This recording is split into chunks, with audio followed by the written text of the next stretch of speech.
बिस्मिल्लाहिर्रहमानिर्रहीम अस्सलाम वालेकुम नाज़रीन, मैं हकीम मोहम्मद शबाज़ हूँ। आप यूट्यूब चैनल देख रहे हैं। ताकत और क़ुव्वत का होना कमाल नहीं बल्कि इसका सही इस्तेमाल कमाल है।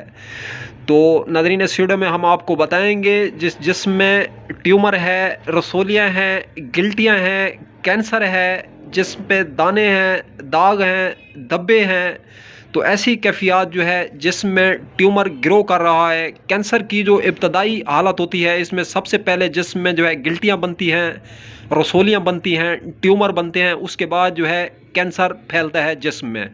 तो इसका सबसे बेहतरीन और ज़बरदस्त और आला इलाज जो है क्या है नाज़रीन, ग्रे फ्रूट जो है, ये जो जूस निकाल के दे रहे होते हैं, माल्टे की एक इकसाम है ग्रे फ्रूट।